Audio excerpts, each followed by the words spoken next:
Gbi Traditional Council has clarified its earlier directive restricting movement of vehicles, human beings, animals, noise making, and total light out ahead of annual spiritual cleansing Saturday, according to Fiato of Tobe Buame.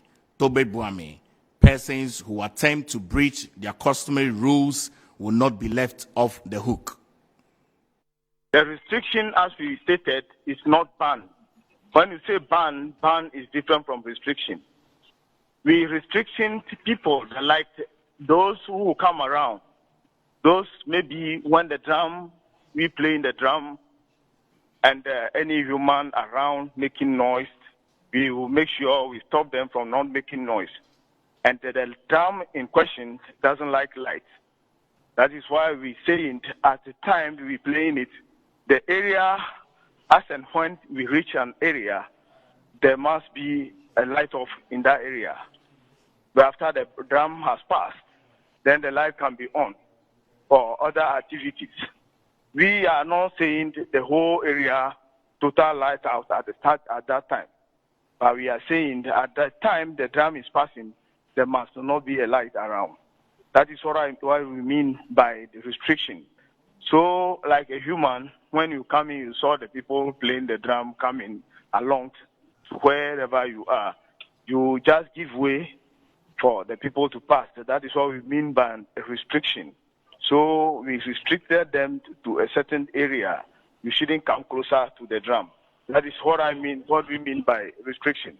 If you fail to comply, because I stated also that before the drum will start playing, moving along the street, there will be an advanced people ahead of us, ahead of the drum play, those who are playing the drum. They will be controlling the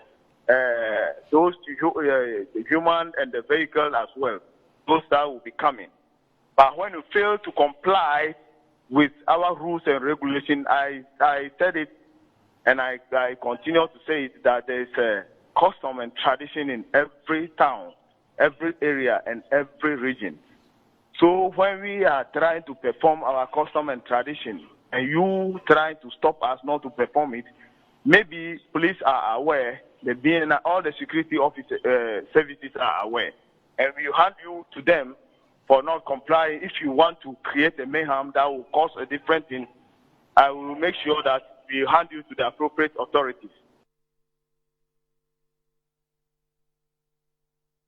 Meanwhile, a journalist with VOV Radio in Hohoe, Anthony Godsway-Zra, says the latest clarification by the Gbi Traditional Council has restored calmness in the area ahead of the spiritual exercise. He has been speaking to Metro News. After it was announced on air, on our network, that's VOV Radio, there were a lot of calls in people asking why, does it mean we are not going to have, or they are not going to have the watch night services that we normally have on 31st. So there were a whole lot of confusion, if I should put it so. So later in the evening, they came out to clarify the announcement that was made earlier in the day, that was yesterday. And this morning, they also released a statement that public education on arrangement towards annual cleansing of Gbi Traditional area, and they listed about 7 points here clarifying the issues. Yeah, it's an annual event that happens within the Gbi Traditional area, but for some time now, actually about 3 years, if I should, my memory serves me right, about 3 to 4 years, it has not been happening because some of the chiefs within the area join their ancestors, and they have to replace them before some of these things can go on. So that was done, and I'm sure that's why now they want to go back to that annual rituals. All right, so as said, they've come out to explain the announcement that was carried out yesterday. They've come out to explain, and for now, people have, in fact, they've really understood what the information is all about. And going to town, you could see that people are now calm. They are happy with the new development. I mean, the explanations that came, because all the radio stations in town are carrying it, and people are calm about it. And I don't think there's any problem at all with that.